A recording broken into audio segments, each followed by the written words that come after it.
বাংলাদেশের প্রথম mobile banking শুরু করে কোন প্রতিষ্ঠান? ক. ব্র্যাক ব্যাংক, খ. ডাচ বাংলা ব্যাংক, গ. এবি ব্যাংক, ঘ. সোনালী ব্যাংক।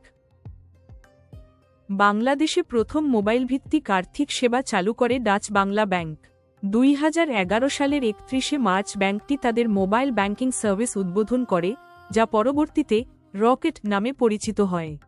এই সেবার মাধ্যমে ব্যাংক শাখার বাইরে মোবাইল ফোন ও এজেন্ট নেটওয়ার্ক ব্যবহার করে ক্যাশ ইন, ক্যাশ আউট ও অর্থ স্থানান্তরের মতো আর্থিক সেবা গ্রহণের সুযোগ তৈরি হয়। ডাচ বাংলা ব্যাংকের নিজস্ব তথ্য অনুযায়ী এটিই ছিল বাংলাদেশের প্রথম মোবাইল ব্যাংকিং সার্ভিস।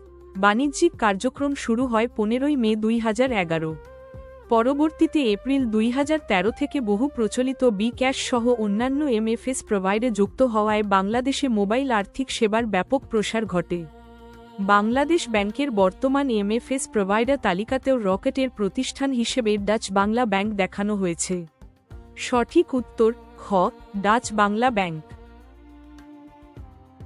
বাংলাদেশে মোবাইল ব্যাংকিং সেবা চালু করার ক্ষেত্রে অগ্রণী ভূমিকা পালন করে ডাচ বাংলা ব্যাংক। 2011 সালের 31 মার্চ তারিখে ডাচ বাংলা ব্যাংক প্রথম মোবাইল ব্যাংকিং সেবা চালু করে। তাই সঠিক উত্তর হল খ. Dutch Bangla bank. ট্রাই বাংলাদেশের প্রথম ডিজিটাল ব্যাংক কোনটি? ক. বিকাশ, খ. নগদ, গ. রকেট, ঘ. উপায়। আনসার খ. নগদ। সুতরাং বাংলাদেশের প্রথম মোবাইল ব্যাংকিং শুরু করে খ. Dutch Bangla bank.